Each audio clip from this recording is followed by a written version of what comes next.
ফিকা আর ওনার ইলমি যোগ্যতা আর ওনার ইস্তেআদাদ কামাল করে দিয়েছে সারা দুনিয়াকে। আমি তো ধন্য মনে করি যে আমি ইমামে আজম আবু হানিফার অনুসারী। কিছু আছে দাঁত সারা লোক, বুদ্ধি নাই সারা না, ইমামে আজমের সমালোচনা করে। ইমামে আজমের কাছে যা আছে তোর কাছে তা আছে, সমালোচনা করে। হানাফি মাযহাবকে গালি দেয়, ও বেশি বুঝে।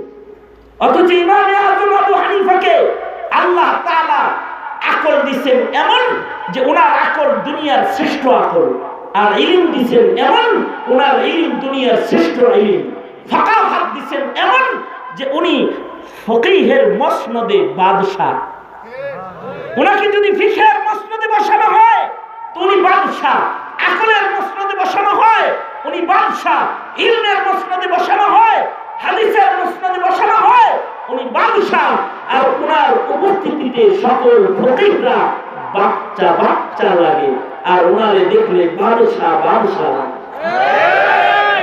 যত মাযহাবের ইমাম আছে সবগুলারে বাচ্চা বাচ্চা লাগে ওনার সামনে। এই ইমামে আজম আবু হানিফার আকল তো এই মৌলভী সাহেব দৌড়ে গেছে, নোমান বেজাল লেগে গেছে, তোমার বাবির আলাদা কি হয়েছে, বাচ্চাগুলা নিয়ে কি করবো? কেন কি করছেন? কই বলছি ফজরের আগে কথা না বললে তুমি তালাক। তাই কি হয়েছে? কথা কয় না বললে তো বুঝে। ইমামে আজম আবু হানিফা বলে, আরে যান যে ঘুমান গা, কিছু বলে যা। ইমামে আজম আবু হানিফার উপরে তার ইতিমাদ এত যে এই কথার পরে হে বাড়ি যায় ঘুম দিছে। মানে চিন্তা করছে নোমান যেহেতু বলছে কিছু হইব না, তাইলে কোন শরীয়তের আসল মাসালা আছে, আর আমি ঘুম দিছি একটা। উনি তো ঘুমাইবার লাগছে আর বউ তো খালি চেতবার লাগছে, ঘুম আসার নাক ডাকস। কিছু সময় পরে হঠাৎ করে ফজরের আযান, আসসালাতু খায়রুম মিনান নাওম, বিবি লাফ দিয়ে উঠে কয় উঠো উঠো উঠো উঠো, খেলা শেষ, আযান দিয়ে দিছে, গেলাম গা, ঘরের চাবি লও। বাচ্চা কাচ্চা বুঝালো বাপের বাড়ি গেলাম, এখন আমি তোমার কেউ না, আলাদা, তোমার থেকে আলাদা, তোমার ঘর থেকে আলাদা গেলাম। ঘুমের তালে একটা মানুষে যখন বলছে গেলাম, এই বেচারা লাফায় উঠে চিৎকার দিছে, নোমান রে কি করলি রে, রে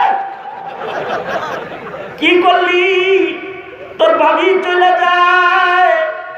দরজাটা খুলছে, নোমান বিন সাবিত উঠানে দাঁড়ায় কাশি কুশি দিতেছে আর সালাম দিতেছে, আসসালামু আলাইকুম। আমি নোমান আয়া বসছি। আরে তুমি আইছো কেন? ভাবি কই যান? তোমার ভাই আমার তালাক দিছে, জায়গা যাইবেন গা কেন?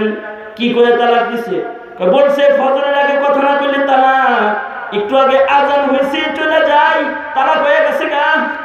নোমান বিন সাবিত বলে, এখনো মুয়াজ্জিন সাহেব ঘুমাইতেছে, মসজিদের দরজা খুলে নাই, ফজরের আজান হয় না। আজান যে একটা আওয়াজ শুনলাম, এটা কে দিল? এটা আমি আপনার মুখ খোলা লেগে আজানটা দিচ্ছি, আপনি কথা না দেখে আজান দিচ্ছি। এক আজান দিয়া একটা সংসার টিকায় ফেলেছে। কিন্তু তালাক একজন আলেম মানুষও দিছে তো বিপদে পড়েছে।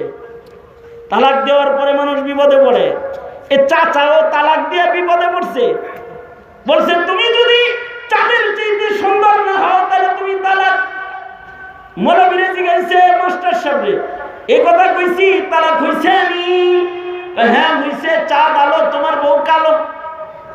ওই পথ দিয়া নোমান বিন সাবিত ইমামে আজম আবু হানিফা হাইতা যায়। ইমাম আজম বলে, এ চাচা কান্দেন কেন, কি হয়েছে? তুমি বাচ্চা মানুষ বুঝতা না।